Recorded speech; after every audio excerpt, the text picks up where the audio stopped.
계속해서 빌립보서 말씀 세 번째 시간 함께 나누겠습니다. 오늘 본문의 내용은 빌립보 교회 성도들을 위한 바울의 기도입니다. 바울의 기도 중에서도 구체적으로 무엇을 기도했는지 5가지를 놓고 오늘 11절 말씀까지 증거하는 것을 볼 수 있는데요, 정확히 어떤 것을 위해서 기도했는지 함께 차근차근 나누어 보도록 하겠습니다. 성도를 위한 바울의 기도 첫 번째 무엇일까요? 9절 말씀을 다시 한번 읽겠습니다. 시작. 내가 기도하노라 너희 사랑을 지식과 모든 총명으로 점점 더 풍성하게 하사. 첫 번째 기도는 사랑과 지식과 총명을 가질 수 있도록 사도 바울이 기도하였습니다. 여기서 말하는 사랑, 너희 사랑을 이렇게 얘기하거든요. 너희 사랑을. 그러니까 사랑이 있다라는 것이죠. 사랑을 가지고 있다. 여러분 모두 다 사랑이 있으시죠? 네. 그럼 어떠한 사랑을 가지고 계시나요? 어떠한 사랑인가요? 네. 이것을 정의를 이제 어떻게 내리느냐가 중요하겠죠. 과연 어떠한 사랑일까요? 성경에서 말하는 이 사랑은 어떠한 것일까요? 로마서 5장 5절 보게 되면 하나님의 사랑이 부음받음이니, 즉 어떠한 사랑입니까? 하나님의 사랑을 받은 자들. 네, 고린도후서 5장 14절에서는요 그리스도의 사랑이 우리를 강건하시노다. 어떤 사랑인가요? 그리스도의 사랑. 하나님의 사랑과 그리스도의 사랑. 다시 말해서 빌립보 교회 성도들, 너희의 사랑을 라고 했을 때 그 사랑을 받은 자들은 어떠한 범위 안에 있느냐 하면 하나님의 사랑이 성도들에게 미쳐 있는 상태, 그러니까 미친 상태, 하나님의 사랑 안에서 영향을 받고 있는 상태, 현재 그러한 상태를 말하고 있는 것입니다. 진행형. 하나님의 사랑의 지배를 받고 있는 상태, 하나님의 사랑을 경험하여서 그 사랑을 실천하고 있는 그 상태를 말하고 있는 것이에요. 이렇게 컨디션이 정해져 있습니다. 그 사랑을 가지고 있는 상태, 다시 말해서 하나님의 말씀에 순종하고 예수님이 본을 보셨던 것에 대해서 순종하고 따르는 삶을 살아가고 있는, 그 사랑을 실천하고 있는 상태가 성도라고 볼 수 있는 것이겠죠. 다시 정리해 보겠습니다. 그리스도인의 징표, 그리스도인의 마크가 무엇일까요? 바로 하나님의 사랑을 받았으므로 그 사랑을 그대로 실천하는 자입니다. 수직적으로는 오직 믿음으로 하나님과의 관계가 형성이 되었다고 한다면, 사랑으로 형성되었다고 한다면, 수평적으로는 이웃들과의 사랑이 성립되어져야 한다는 것이에요. 그런 사랑이. 그러면 그 사랑을 구체적으로 어떻게 실천을 하면 좋을까요? 우리가 많이 얘기하잖아요. 서로 사랑해라, 이웃을 사랑해라, 원수도 사랑해라. 근데 어떻게 사랑을 실천해야 할까요? 그 사랑을 어떻게 분별하면 좋을까요? 9절 말씀 후반절 다시 한번 보시면 너희 사랑을, 그 다음 무엇이죠? 지식과 모든 총명으로. 지식과 모든 총명으로. 사도 바울이 빌립보 교회 성도들을 위해서 기쁨으로 기도했습니다. 그러니까 이 성도를 위해서 기도하면 기쁨이 있는 거예요. 걱정, 근심이 아니라. 이 성도를 생각하면 불안한 것이 아니라 기쁜 거예요. 기쁜 거예요. 네, 은희 자매님만 생각하면 불안한 게 아니고 기쁜 거예요. 은희 저렇게 헌신적이고 사랑도 많고, 네, 제전료도 잘 받으시고 기뻐요. 제 미소에 벌써 이 기쁨이 가득 차 보이시죠? 아멘을 안 하시네. 본인이 아닌가? 네. 이렇게 성도를 생각하면 기쁨이 있습니다. 근데 불안한 마음이 들면 안 되는 것이에요. 저만이 아니라 여러분들도 동산 식구들을 위해서, 우리 형제 자매를 위해서 생각하면 우리 형제님은 정말 기쁜 거예요. 우리 자매님 생각하면 기뻐요. 그런 마음으로 기도하게 된다라는 것이죠. 그런데 오늘 본문 이 자매님을 생각하면, 이 형제님을 생각하면 사랑이 참 많은데 그 사랑 많은 것을 어떻게 해야 하는지를 지금 보여주고 있는 것이에요. 그것이 바로 지식과 모든 총명이 겸비되어야 한다는 것입니다. 빌립보 교회 성도들이 사역에 대한 열정이 있었어요. 복음 전파에 대한 열정이 있어서 그 사역에 동참했습니다. 그런 동시에 지식과 총명이 있었다는 것입니다. 그리고 사도 바울은 그 지식과 총명이 더 풍성하게 자라나도록 기도한다라는 것이에요. 자, 여기서 말하는 지식은 어떠한 지식인가? 이 지식은 원어로 보게 되면 하나님의 계시와 믿음으로 얻게 된 하나님을 아는 완전한 지식을 말하는 것입니다. 완전한 지식. 또 다른 표현으로는 성경적인 진리를 아는 자. 이게 포인트예요. 사랑이 많긴 많은데 지식이 없으면 어떻게 될까요? 내 기준으로 판단하겠죠? 사랑을 할 때도 내 기준으로 사랑할 것이에요. 내 기준이 만약에 이 부분은 안 돼 이러면 이제 또 사랑 안 하는 것이고, 이건 그냥 넘어가 하면 넘어가는 거고, 내 기준인 거죠. 그러나 성경적인 기준으로 사랑을 해야 한다는 것입니다. 그 지식이 있어야 한다는 것이겠죠. 총명은 무엇이겠습니까? 총명은 도덕적인 지각, 도덕적인 결정을 내릴 수 있는 분별력을 말합니다. 통찰력이에요. 굉장히 중요한 것이겠죠. 그러므로 지식과 총명을 겸비한 사랑을 말하고 있는 것입니다. 다시 한번 정리해 보겠습니다. 그리스도인의 표징, 마크는 무엇이겠습니까? 하나님의 사랑, 그리고 하나님을 아는 지식, 그리고 하나님을 아는 그 지식으로 분별할 수 있는 분별력.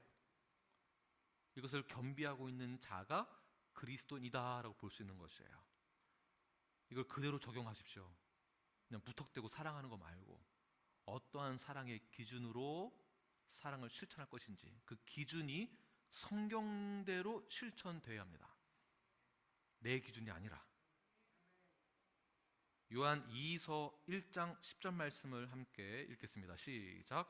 누구든지 이 교훈을 가지지 않고 너희에게 나아가거든 그를 집에 들이지도 말고 인사도 하지 말라. 이 교훈은 무엇을 말하는 것일까요? 네, 지식인데 여기서 말하는 교훈이 바로 지식인 동시에 성경에서 말하고 있는 그 말씀 말하는 것이죠. 이 본문의 이 요한 2서의 이 본문의 내용은 거짓 교사들, 거짓 증거들이 많기 때문에 참된 진리를 가지고 있는 자, 그들과 함께하라는 것이겠죠. 거짓된 말씀을 가르치는 자, 거짓 선생의 교리를 따르면은 그를 집에 들지도 말고 또 인사도 하지 말라. 중요한 거예요. 근데 크리스찬의 입장이라면 어떻게 되겠습니까? 우리 상식으로는, 그냥 상식으로는 크리스찬이니까 당연히 받아줘야지. 너무 강압적으로 또는 너무 단호하게 내치면은, 자르면 크리스찬이 아닌 것 같고, 그러니까 조금 더 잘해주고 조금 더 보호해주고 조금 더 받아주고. 지금 그렇게 말하고 있나요, 성경에서요? 그렇지 않죠. 거짓된 것은 받아들이지 말아라, 집에 들이지도 말아라는 것입니다. 이것을 적용해 본다면 오늘날 너튜브 너튜브가 지금 제가 무슨 말인지 아시죠? 네, 너튜브가 좋은 것도 많이 있습니다. 그러나 사실은 교단마다 또는 목회자마다 교회마다 본문을 해석하고 적용하는 그 초점이, 기준이 조금씩 그 해석이 다를 수가 있습니다. 다를 수가 있어요. 그러다 보니까 너무 무분별하게 다 허용해서는 안 되는 것이에요. 목사님 저 교회는 저렇게 하던데요? 그거는 저 교회 얘기인 거예요. 목사님 저쪽 교단에서는 저렇게 하는데 왜 여기는 이렇게 하나요? 이러면 안 되죠. 그 말이 틀린 말이에요. 그쪽 교단은 그쪽 교단인 거예요. 저희 교회는 우리 교회가 가지고 있는 신앙 고백이 있습니다. 기준이 있어요. 우리가 성경 이렇게 해석을 하고 이렇게 실천하고 따르겠다라는 성경적인 기준이 있다라는 것이에요. 이것을 지식으로, 총명함으로 그 사랑을 실천해야 한다라는 것입니다. 자, 그러므로 잘못된 교훈에 대해서는 우리는 경계를 해야 돼요. 경계. 그럼 잘못됐다, 잘못되지 않았다, 이것을 어떻게 할 수 있는가? 예, 우리 교회의 신앙 고백, 제자 훈련을 받아야만 알 수 있는 거예요. 출석만 해가지고는요 절대 몰라요. 어떤 기준인지 모른다라는 것이에요. 그래서 사도 바울이 빌립보 교회 성도들 위해서 간절히 기도하고 간구하는 것은 무엇입니까? 너희들이 가지고 있는 그 사랑이 지식과 모든 총명으로 분별할 수 있도록, 이것이 더욱더 풍성해지도록 그렇게 간구하면서 간절하게 기도했다라는 것이에요. 점점 더 풍성하다, 어떤 뜻이 있을까요? 풍성하다라는 것은 점점 더 성숙해지는 것을 말하고 있는 것입니다. 성숙과 성장이에요. 우리 솔직히 나는 신앙적으로 내가 성숙해지고 있는가? 나의 신앙이, 나의 믿음이 점점 더 성장하고 있는가? 한번 생각해 보시길 바랍니다. 여러분 어떠십니까? 예전에 비하면 이 정도면 됐지 뭐, 이 정도면 그래도 옛날보다는 좀 나아. 여기에서 멈춰서면은 안 됩니다. 어디까지 자라나야 되겠습니까? 그리스도의 장성한 분량까지 자라나야 하는 것이죠. 그러니까 목표가 설정되어 있잖아요. 그리스도의 장성한 분량이 어느 정도일까요? 그렇죠. 그리스도 날까지 가야 되는데 그게 이 기준이 어디까지일까요? 예수 그리스도처럼, 그 얘기잖아요. 예수 그리스도처럼 하나님의 거룩하심까지 자라나는 것, 그분을 닮는 것, 여기까지가 우리의 목표예요. 이 정도면 충분하지가 않습니다. 그래서 저희들은 이 성숙하게 자라나는 것, 점점 더 풍성하게 자라나는 것, 이것을 기억하셔서 여러분 실천하시기를 바랍니다. 빌립보 교회 성도들은 첫날부터 이제까지 하나님을 기쁘게 했지만 점점 더 풍성하게 될 수 있도록 사도 바울은 권면하는 동시에 기도하고 있습니다. 이 정도 헌신했으면 됐지, 이 정도 동참했으면 됐지가 아니라 예수님을 닮아가는, 예수님을 닮는 그 거룩함까지 자라나시는 저와 여러분이 되길 바랍니다. 데살로니가 전서 4장 1절 말씀 함께 읽겠습니다. 시작. 그러므로 형제들아, 우리가 끝으로 주 예수 안에서 너희에게 구하고 권면하노니 너희가 마땅히 어떻게 행하며 하나님을 기쁘게 할 수 있는지를 우리에게 배웠으니 곧 너희도 행하는 바라 더욱 많이 힘쓰라. 똑같은 내용이에요. 더 많이 힘써라. 여기서 머물러 있지 말아라. 더 많이 힘써라. 사랑하는 뉴라이프 여러분, 지금도 잘하고 계세요. 맞습니다. 그러나 이제부터는 멈춰 서 있는 것이 아니라 더욱더 많이 힘쓰시기를 바랍니다. 사랑과 지식과 총명이 풍성히 자라나서 그리스도의 장성한 분량까지 자라나서 예수님처럼 성화를 이루어, 구원의 완성을 이루어 영화를 이루어 나가는 저와 여러분이 되길 간절히 축원합니다. 성도들 위한 바울의 기도 두 번째는 선한 것을 분별해야 합니다. 10절 말씀 함께 읽겠습니다. 10절 시작. 너희로 지극히 선한 것을 분별하며, 여기까지 하겠습니다. 선한 것을 분별하라, 두 번째입니다. 참된 지식에 기반을 두고 선한 것을 분별력 있게 사랑을 실천하는 것이 이 두 번째 기도입니다. 자, 분별하다. 무엇을 분별하는 것일까요? 어떤 뜻이 있을까요? 분별하다라는 것은 시험하다 또는 증명하다라는 뜻이에요. 시험하고 증명해내는 것이에요. 그냥 필링으로 판단하는 게 아니에요. 기도 막 하다가 어떠한 느낌이 와서 분별하는, 이런 게 아닌 거예요. 느낌으로 판단하거나 어떤 감정으로 판단하거나 그냥 내 기준으로 판단하는 것이 아니라 어떻게 해요?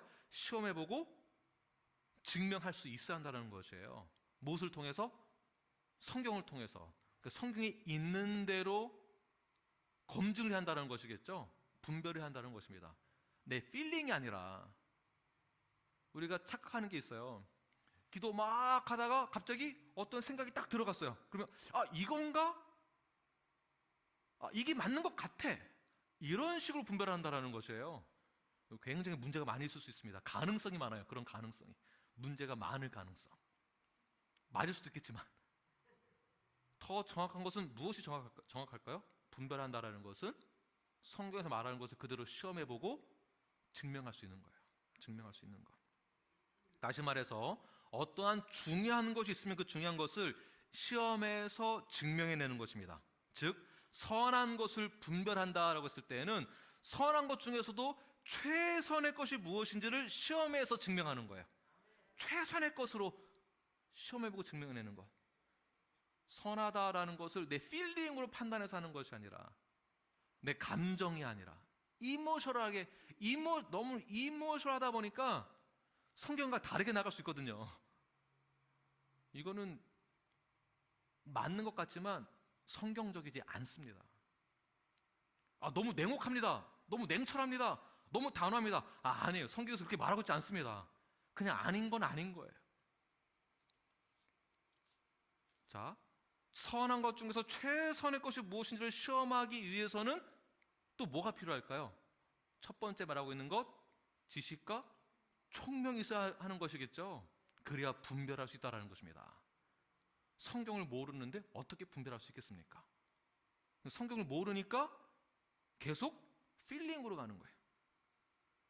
지식과 총명이 없으면 무분별한 자가 됩니다. 또는 분별력은 있는데 반대로 사랑이 없으면 어떻게 될까요? 그 얘가 바리새인이 되는 것이죠. 하나님의 뜻을 분별한다 하여도 사랑이 없으면 성경적인 삶의 모습이 없게 됩니다. 실천하기 어렵습니다. 우리가 신앙생활하면서 서로 사랑하고 용서하고 용납하는 것, 저희들 노력을 많이 합니다. 왜냐하면 이웃을 사랑하라고 했으니까, 원수도 사랑하라고 했으니까 우리가 노력하려고 하죠. 그렇죠? 여러분 좀 잘 이렇게 내라고 해주시던지 반응을 좀 보여주시면 감사하겠습니다. 물 한 잔 마시고 다시 질문하겠습니다. 여러분 서로 사랑하려고 노력하시죠? 근데 잘 되시나요? 제일 걸리는 부분이 뭐세요? 이런 것 같아요. 서로 사랑도 해야 되고 용서도 해야 되는데 그러면 어디서부터 어디까지 용서하고 어디서부터 어디까지 사랑을 해야 될까? 여기에서 걸려요. 그러니까 무조건 사랑을 해야 되는가? 무조건 용서를 해야 되는가? 어떻게 하면 좋을까? 이 방법을 지식과 총명으로 해야 한다는 것입니다. 그리고 선한 것을 분별할 수 있어야 되고요. 자, 이런 어려운 상황이 부딪히면 저희들도 이제 헷갈릴 수가 있는데요. 자, 보십시오. 이제부터 잘 들으시길 바랍니다. 자, 우리는 크리스찬으로서 무조건 용서하고 무조건으로 사랑해야 된다. OX. 자, X 한 표 나왔습니다. 또 O 있으신가요? 말씀 못 하시나요? 네.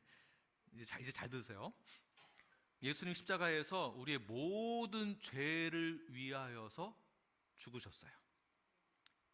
이것을 예수님이 십자가에서 사랑으로 직접 표현해 내신 것이죠. 외적으로 표현하신 거예요. 그러면 우리도 원수를 사랑할 때 조건 없이 사랑해야 되는 것 아닌가라는 생각을 가질 수 있습니다. 그러나 이것은 잘못된 것이에요. 그냥 깔끔하게 정리하겠습니다. 이건 잘못된 것이에요. 중요한 포인트를 놓쳐서는 안 됩니다.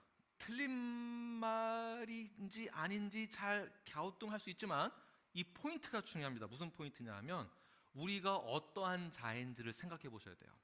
자, 우리가 어떠한 사람이니까 우리를 빌리버라고 해요. 빌리버. 신자라고 하기도 하고 믿는 자라고도 합니다.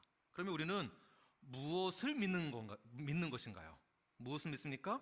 예수님께서 우리를 사랑하는 징표로 십자가에서 나의 모든 죄를 위하여서 죽으시고 그리고 부활하시고 승천하시고 다시 돌아오시고 돌아오실 때는 왕으로 심판자로 오실 것이고 그리고 우리의 모든 죄가 다 사함받고 우리가 주님과 한 몸이 되었음을 믿는 거잖아요.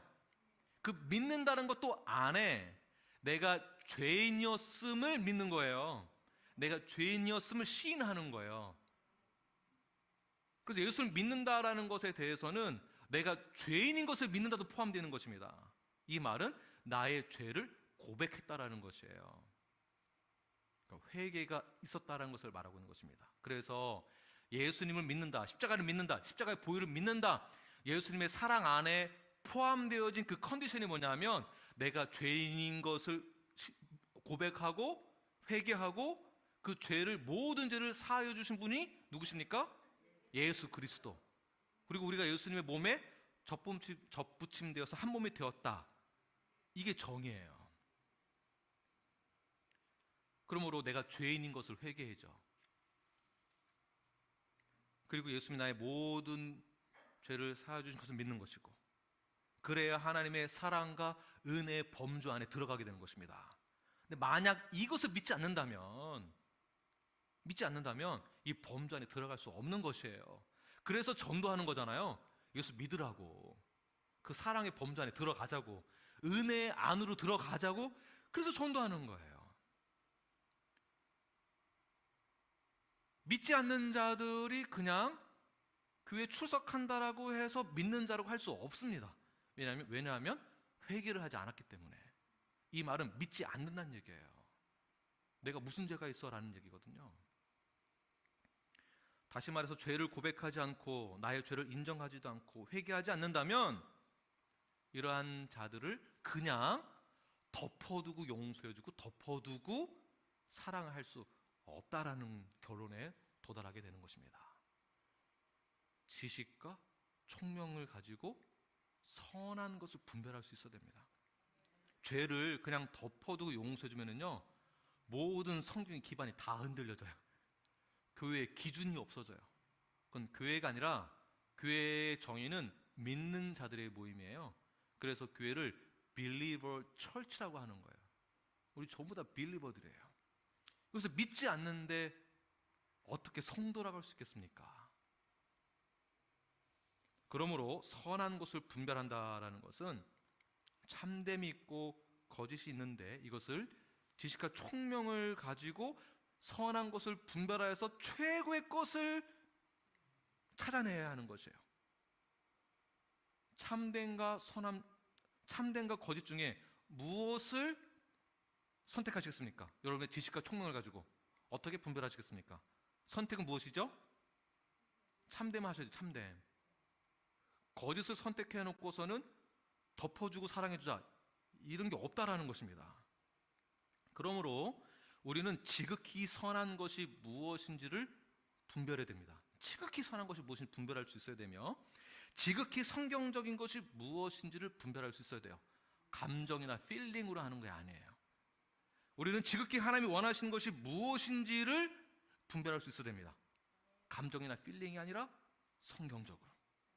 좋은 것이 좋은 거라고 은혜로 넘어가자고 이렇게 할 수 없습니다. 고린도전서 5장의 내용, 여러분 잘 아시는 내용들이에요. 음행한 사건이 나오는데요, 그 음행한 사건들을 교회에서 그냥 덮어두고 넘어가려고 하는 그러한 소식을 사도 바울이 듣게 됩니다. 그래서 권면의 편지를 쓰게 되죠. 그게 5장 말씀이에요. 어떤 음행 사건이냐면, 아버지의 아내를 취한 아들. 지금 무슨 말 하는지 잘 아시겠죠? 네. 고린도 교회에서 이 사건을 두고 쉬쉬쉬 했어요. 쉬쉬. 좋게 넘어가려고 했어요. 고린도전서 5장 2절 말씀을 함께 읽겠습니다. 5장 2절 시작. 그리하고도 너희가 오히려 교만하여져서 어찌하여 통한이 여기지 아니하고 그 일을 행한 자를 너희 중에서 쫓아내지 아니하였느냐. 성경에 나와 있는 말씀이죠. 어떻게 아무런 조치도 취하지 않고 통한이 여기고 그냥 좋게 좋게 넘어가려고 하느냐, 어떻게 쫓아내지도 않고 있느냐, 그런 일을 행한 자를. 지금 이 말이죠. 만약에 이러한 사건이 저에게서 일어났다, 여러분 어떻게 하시겠습니까?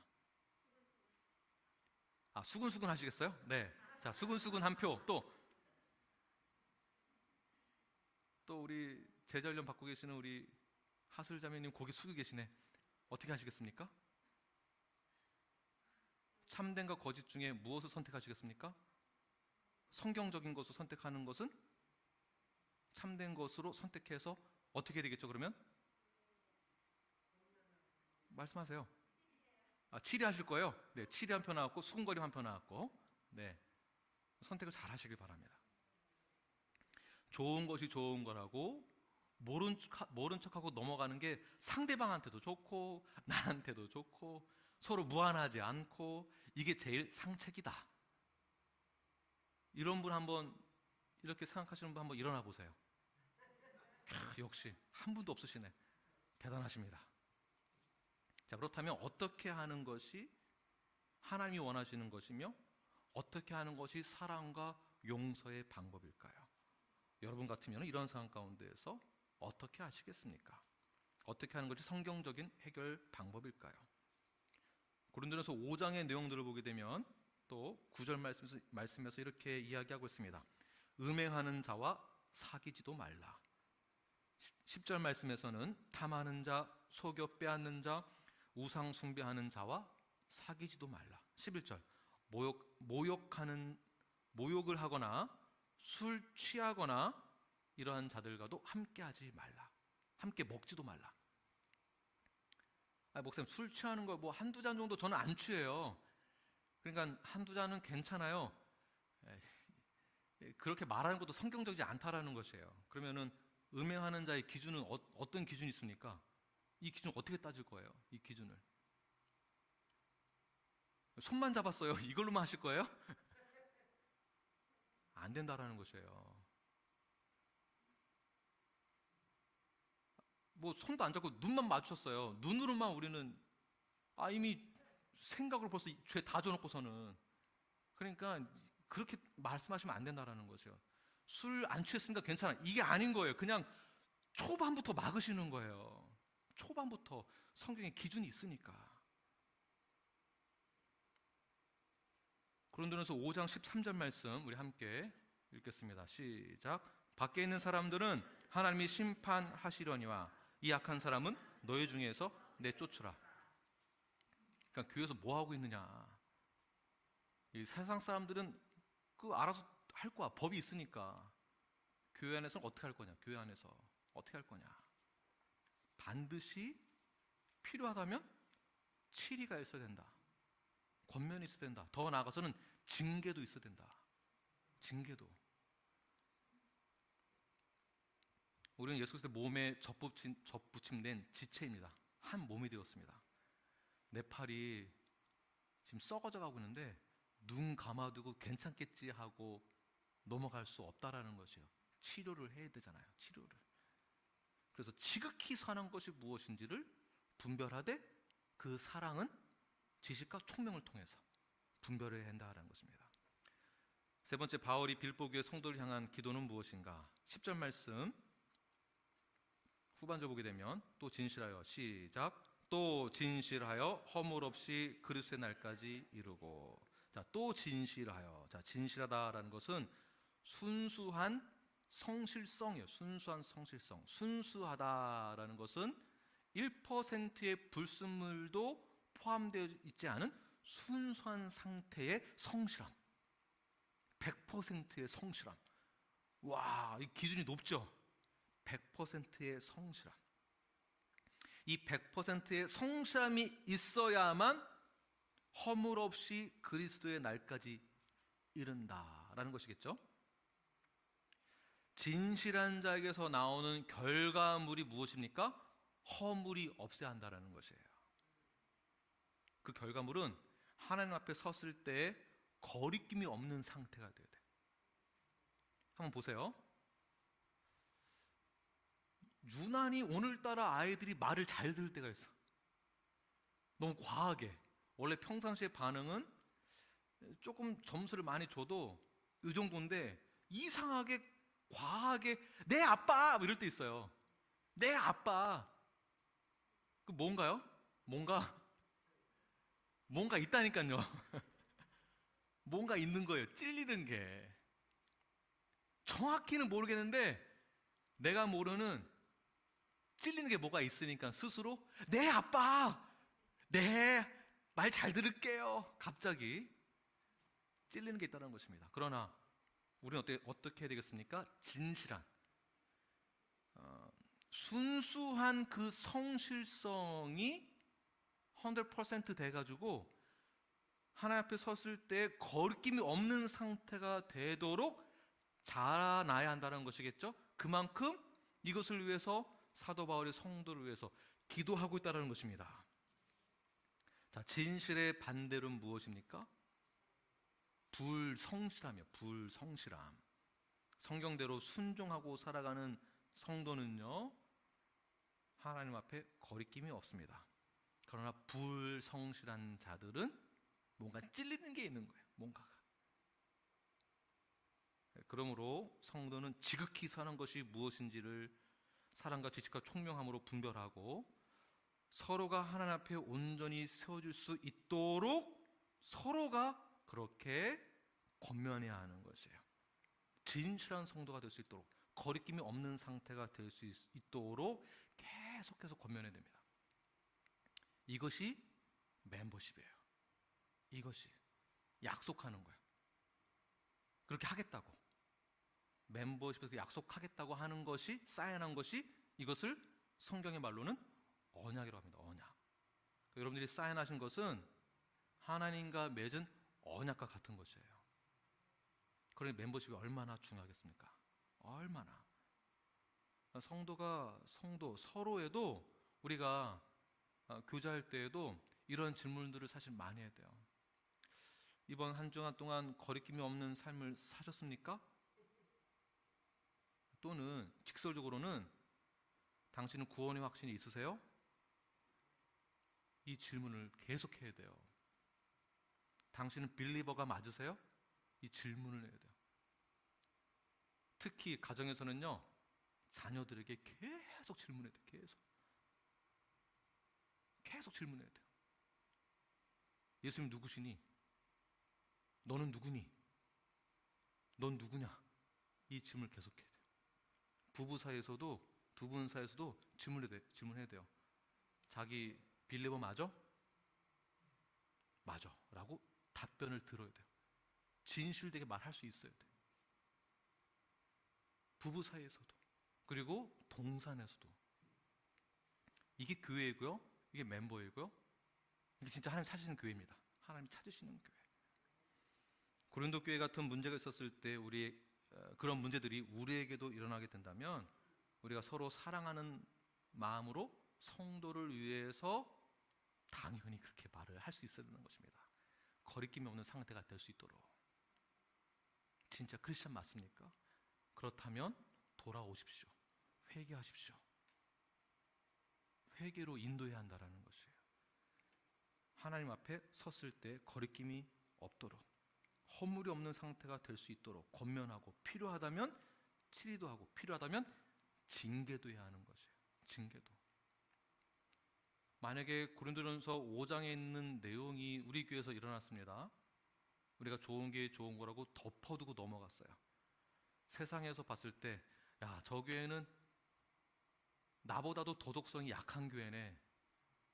그 교회 갈 필요성이 전혀 없는 거예요. 성경의 권위가 떨어지는 거예요. 그렇잖아요. 세상에서도 안 그러고, 세상에서 세상 법에 의해서 다 그 치리를 받거든요. 법적으로. 근데 교회는 덮어두고 넘어가. 특히 목사는 그냥 넘어가. 아무도 못 건드려. 정부에서 종교 잘못 건드렸다가 위험할 수 있으니까 대충 넘어갈 수도 있고, 교회도 그냥 눈 감아주고 넘어가고. 안 된다라는 것입니다. 잘 기억하십시오. 교회라고 해서, 성도라고 해서 무조건 용서하는 것이 아닙니다. 무조건 사랑해주는 것이 아니에요. 죄에 대해서는 정확하게 회개로 인도하는 것입니다. 잘 분별하십시오. 하나님이 주신 지식과 모든 총명과 사랑을 가지고 최선의 것으로 분별하시길 바랍니다. 이러한 뜻에서도 사도 바울은 빌립보 교회의 성도들이 진정으로 성숙하게 잘 자라날 수 있도록 고린도 교회와 같은 일이 일어나지 않도록 그렇게 간절히 간구했습니다. 바울의 네 번째 기도, 바로 의의 열매에 대해서 기도하게 됩니다. 11절 말씀 함께 읽겠습니다. 시작. 예수 그리스도로 말미암아 의의 열매가 가득하여. 여기까지입니다. 네 번째, 의의 열매. 자, 예수 그리스도로 말미암아 의의 열매가 가득하다. 열매. 이 열매하면 무엇이 떠오르시나요? 눈에 보이는 게 열매겠죠. 눈에 보이는 것. 바로 결과물입니다. 이 결과물을 다른 말로는 선행이라고 볼 수 있고 행위라고 볼 수가 있겠습니다. 결국 성도의 외적인 신앙생활과 결과물이 선한 것으로 나오도록 의의 열매가 나오도록 하기 위하여서 사도 바울이 기도한다라는 것이겠죠. 아니 목사님, 행위보다 더 중요한 게 믿음 아닌가요? 어떻습니까? 맞습니다. 당연히 믿음이 더 중요합니다. 그러나 믿음으로 우리가 구원을 받았다라고 한다면 우리에게서 나오는 것은 좋은 열매가 뒤따라 나와야 한다는 것이에요. 새 사람이 되었고 하나님의 자녀가 되었고, 그러한 사람은 하나님의 자녀로서의 열매가 있어야 된다는 것이죠. 하나님의 의를 받았다고 하는데, 그러면 당연히 하나님의 의의 열매가 나와야 하는 것이겠죠. 죄의 영향을 받았으면 어떤 열매를 맺겠습니까? 죄의 열매요. 열매는 다 있다라는 것이에요. 그냥 열매만 보고 생각하시면 안 되고요. 어떠한 열매인지를 봐야 한다는 것입니다. 만약에 하나님의 의를 받았다라고 하는데, 믿는다라고 하는데 열매는 죄의 열매가 계속 나온다. 무엇이 문제일까요? 처음 믿는다라고 한 그 믿는다라는 그 말, 고백이 잘못된 고백이라는 것이에요. 이 말은 그리스도의 표징이 나타나지 않고 있다. 다시 말해서 거듭나지 않았다라고 봐야 됩니다. 신자라고 하는데 맨날 술독에 빠져서 살아. 신자, 빌리버라고 하는데 맨날 입이 거칠어. 맨날 이런 된장 이러고, 맨날 짜증나 이러고, 다 죽일 거야 뭐 이러고, 욕하고. 신자라고 하는데 맨날 거짓말만 해. 신자라고 하는데 맨날 사기쳐. 거짓말을 밥 먹듯이 해. 사기꾼이야. 신자라고 하는데 맨날 음탕한 결과가 계속 나와. 그럼 어떻게 볼까요? 신자인가요, 신자 아닌가요? 아니죠. 가끔 우리가 실수할 수 있어요. 가끔 놓칠 수도 있어. 가끔 까먹을 수도 있어. 실수할 수 있어. 그럼 어떻게 되겠습니까? 이거 아니지. 성경대로 돌아가는 거죠. 회개하고. 그런데 회개를 요구하는데도, 성경을 들이대는데도, 에이, 그거는 성경 얘기고, 지금은 남들 다 그렇게 해요. 이렇게 안 하면 우리 회사 망해요. 그게 잘못됐다라는 것입니다.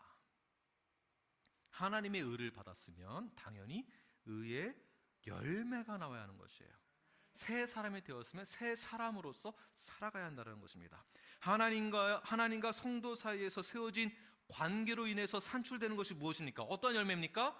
갈라디아서 5장 22절 23절 함께 읽겠습니다. 시작. 오직 성령의 열매는 사랑과 희락과 화평과 오래 참음과 자비와 양성과 충성과 온유와 절제니 이 같은 것을 금지할 법이 없느니라. 아멘. 이러한 열매만이 하나님이 받으실 만한 열매인 것입니다. 아, 목사님 이거 어떻게 그렇게 해요? 아유, 이 정도 저는 안 돼요. 여기까지만 할게요. 이런 거 없다라는 것이에요. 그러니까 성도는 이렇게 하는 거예요. 그냥 왼쪽이냐 오른쪽이냐, 오른편에 서야 되는 것이죠. 하나님의 오른편, 의로운 쪽에 서는 것이지 왼편, 염소 쪽에 서 있으면 안 된다는 것입니다. 경계선이 분명히 된다. 그런데 이러한 열매는 율법적인 요구로 인한 열매를 말하는 것이 결코 아닙니다. 믿음이에요. 믿음. 복음으로 말미암은 의를 말하고 있는 것이에요. 빌립보서에서 이걸 굉장히 강조하고 있습니다. 3장 9절 말씀 함께 읽겠습니다. 시작. 내가 가진 의는 율법에서 난 것이 아니요 오직 그리스도를 믿음으로 말미암은 것이니 곧 믿음으로 하나님께부터 난 의라. 자, 이 말이 오늘 본문의 내용이에요. 오직 그리스도를 믿음으로 말미암은 것. 오직 그리스도를 믿는 믿음으로 나오는 것. 이 믿는 믿음의 열매가 이 행위로 뒷받침이 되어야 된다. 바울은 빌립보 성도들이 세상 끝에서 그리스도 예수 앞에 섰을 때 그들의 삶이 바로 이러한 의의 열매로 가득 차서 나기를 기도하는 것입니다. 육체의 일, 세상의 열매가 아니라 의의 열매, 성령의 열매, 하나님이 기뻐 받으실 만한 거룩한 하나님의 백성이 되시는 저와 여러분이 되길 간절히 축원합니다. 마지막 5번째입니다. 바울의 기도 5번째는 11절 후반절 말씀입니다. 하나님의 영광과 찬송이 되기를 원하노라. 영광과 찬송. 우리 모두는 하나님의 자녀입니다. 우리의 삶 자체가 하나님께 영광과 찬송이 될 만큼 삶이 뒷받침되어져야 합니다. 우리가 서로 사랑하되 지식과 모든 총명으로 더욱더 사랑하고 이것이 더 풍성하게 일어나는 동시에 우리가 또 서로 사랑하되 선한 것을 분별하고 진실되고 허물이 없는 의의 열매가 있을 때에 그 삶이 영광과 찬송이 되는 것이죠. 그 삶 자체가 우리의 삶을 말하는 것이에요. 영광과 찬송을 올려드립니다 라고 해놓고서는 주일날 예배 드리는 것만이 아니라 이것만이 아니라 우리의 삶을 말하는 것이에요. 삶을. 이 시간만 예배 드리는 것이 아니라 우리의 삶 자체가 예배가 되어야 하는 것입니다. 우리의 삶이 영광과 찬송이 되어야 하는 것이에요. 자, 이 말은 무엇인가? 우리의 목표가 이미 설정되어 있다는 것입니다. 우리의 목표와 목적이 설정되어 있어요. 우리의 삶의 목표와 목적은 이 세상을 살아갈 때 성공을 지향하는 목표와 목적이 아니라 이 세상을 살아갈 때 우리의 목표와 목적은 성장이에요. 성장. 다시 말해서 하나님께 영광과 찬송을 드리는 삶이 우리의 목표가 되어야 한다는 것입니다. 쉽게 말하면 성공이 아니라 뭐라고요? 성장. 그런데 우리 솔직히 머리의 절반 이상은 목표가 어디에 설정되어 있죠? 네, 그렇죠. 영광과 찬송이죠. 근데 잠깐 까먹으면은 성공인가? 이럴 수 있죠. 야, 성공해야지. 집에서 우리가 뭐라고 가르치나요? 아이들한테? 너 공부 이렇게 해도 되겠어? 너 나중에 성공 못하면 밖에 나가서 살아야 돼. 저 사람처럼 살게 돼.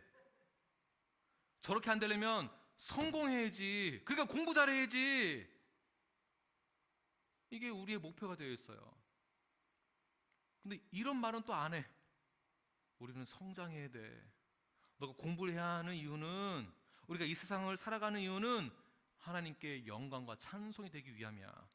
그리스도의 장성 분량까지 자라나야 돼. 성숙해져야 돼. 성장해야 돼. 의로운 열매가 있어야 돼. 이거는 안 가르친다는 것이에요. 부모들이. 아내는 남편에게 옆에서 뭐라고 말을 하나요? 제잘. 호경자매님 눈에 탁 들어왔는데 뭐라고 말씀하세요? 남편한테 뭐라고 이렇게 하세요? 네? 네? 돈 더 벌으라고. 네, 돈 더 벌으라고. 솔직히 그렇잖아요. 근데 돈 버는 게 문제가 있다 이런 말이 결코 아닙니다. 돈을 벌어야 돼요. 열심히 하세요.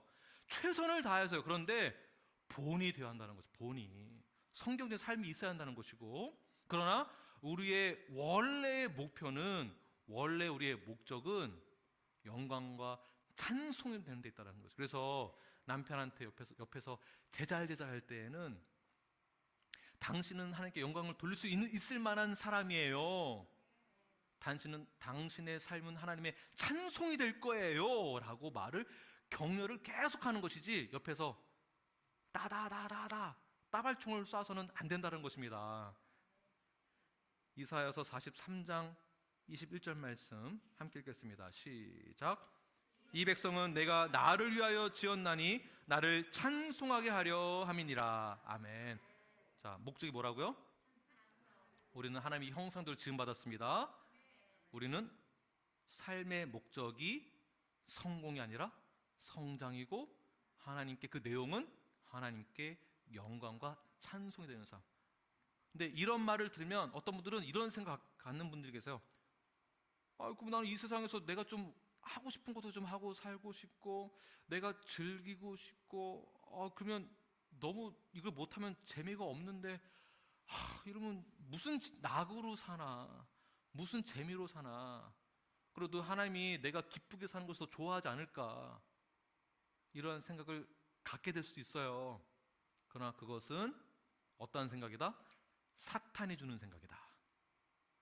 우리는 이 세상을 즐기기 위해서 사는 것이 아니라, 네, 물론 우리가 하나님이 주신 이 세상에서 마음껏 우리가 누릴 수 있습니다. 마음껏 누리세요.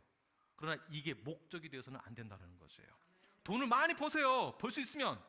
그러나 돈이 목적이 돼서는 안 된다는 것이에요. 돈에 목숨 걸지 마세요. 목숨 걸지 마세요. 돈을 벌어도 하나님께 영광이 되는 거룩한 삶이 있어야 한다는 것이에요. 삶이 거짓이 없어야 되고 성경대로 실천하는 삶이 있어야 한다는 것입니다. 또한 예수님도 산상순에서 말씀하셨습니다. 마태복음 5장 16절 말씀 시작. 이같이 너희 빛이 사람 앞에 비치게 하여 그들로 너희 착한 행실을 보고 하늘에 계신 너희 아버지께 영광을 돌리게 하라. 아멘. 자, 무엇을 보고요? 착한 행실. 착한 행실이 하나님께 영광 된다는 것이죠. 착한 행실은 어떤 것을 말합니까? 오늘 본문에서 말하는 것. 오늘 본문에서 말하는 것. 성경적인 것. 자, 이러한 삶은요. 네, 이러한 삶은 우리에게 있어서 굉장히 중요한 것입니다. 그냥 영광과 찬송을 돌린다라는 것이 우리에게 인식이 잘 안 될 수 있어요.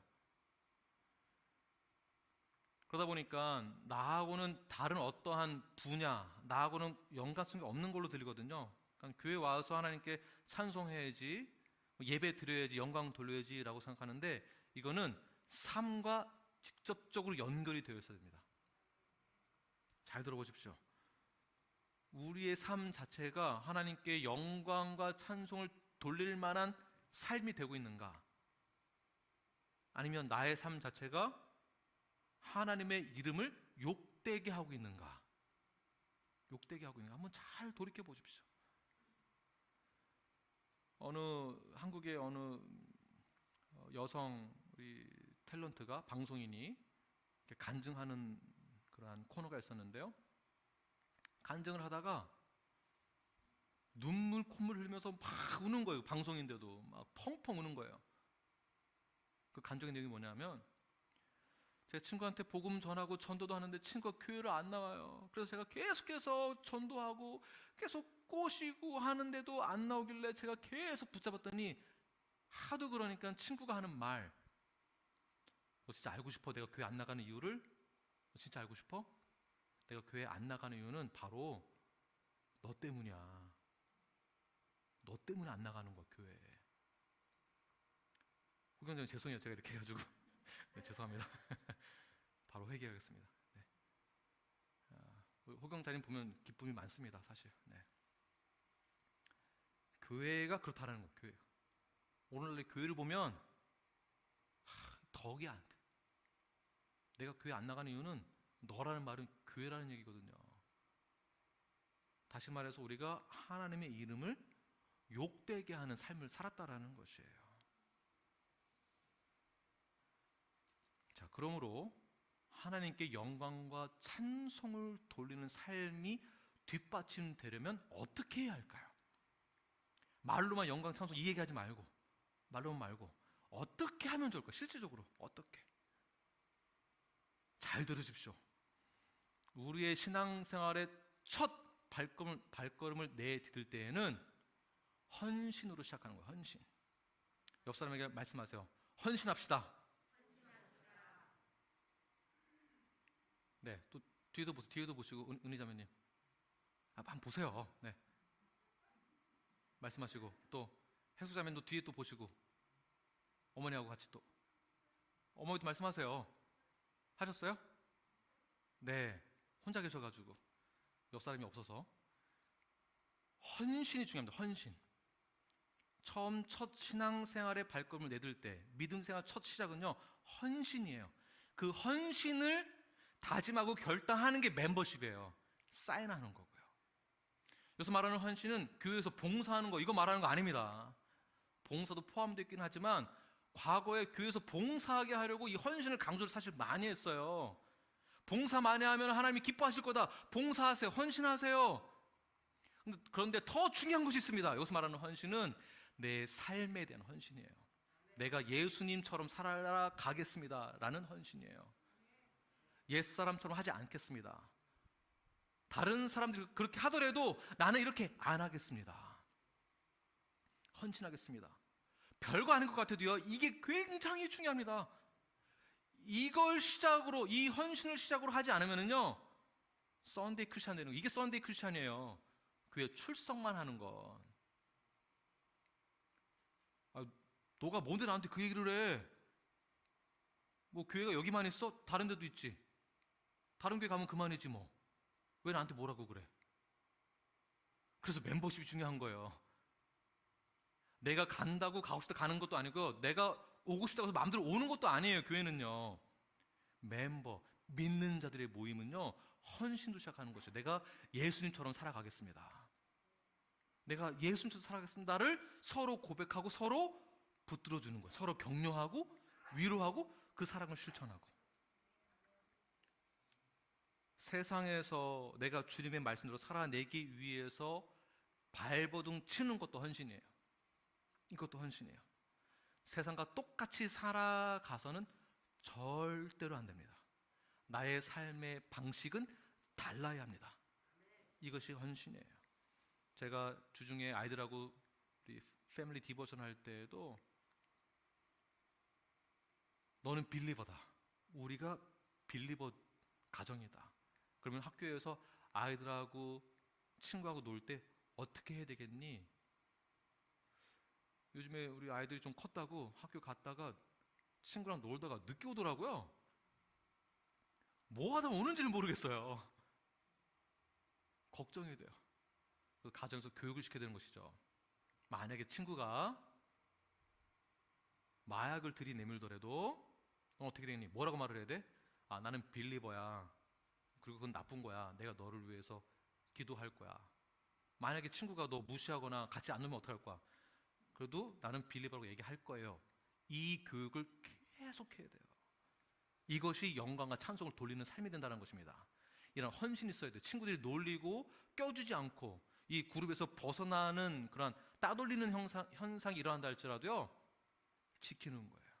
이것을 가정에서 훈련시키고 교회에서도 훈련시키지만 일주일 내내 교회 가정에 있으니까 가정에서 그것도 엄마도 가르쳐 줘야죠.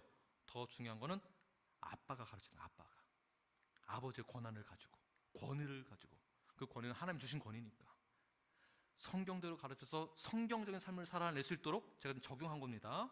할 수 있도록 영광과 찬송을 돌리시고, 여러분들은 사업을 하실 때에도 남들이 그렇게 하니까 나도 이렇게 해도 되겠지라고 생각하시면 안 되는 거예요. 세상의 법도 잘 지키시고 그리고 성경의 법도 잘 지키시면서 영광과 찬송을 돌리시길 바랍니다. 이렇게까지 빌립보 성도를 위해서 사도 바울이 기도하는 이유는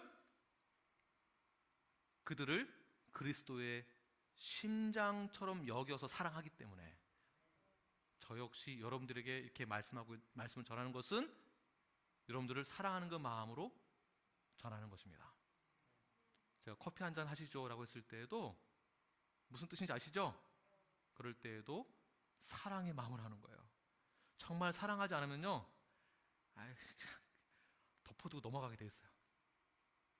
괜히 관계 어색하게 만들고 싶지 않으니까. 그러나 치리하거나 징계할 때는 사랑의 마음이 있기 때문에 가능한 것이에요. 내가 생판 모르는 사람한테 누가 이 말을 전하겠습니까? 당연히 안 전하죠. 내 와이프 누구한테 욕먹는 거 제가 좋겠습니까? 지금 욕먹고 있다는 얘기는 아니지만 제가 그런 모습이 있다고 한다면 사랑하는 와이프를 위해서 얘기를 해줘야 되겠죠. 와이프는 저를 위해서 얘기를 해주죠. 사랑하기 때문에.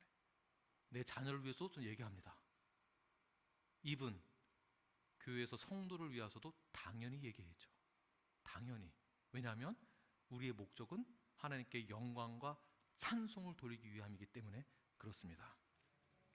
그러므로 교회만 다닌다고, 예배에 드렸다고, 교회에 출석했다라고 해서 자동적으로 주님께 영광과 찬송을 돌렸다라고 할 수 없습니다. 구체적으로는 점검이 돼야 돼요. 점검이 돼야 됩니다. 그래서 동산 사역을 하는 거예요. 그래서 디보션을 하는 거예요. 부부하고 디보션 하시고, 싱글일 경우에는 동산에서 디보션을 꼭 하세요. 필요하다면 교회 줌을 이용하세요. 제가 다 제공해 드리도록 하겠습니다.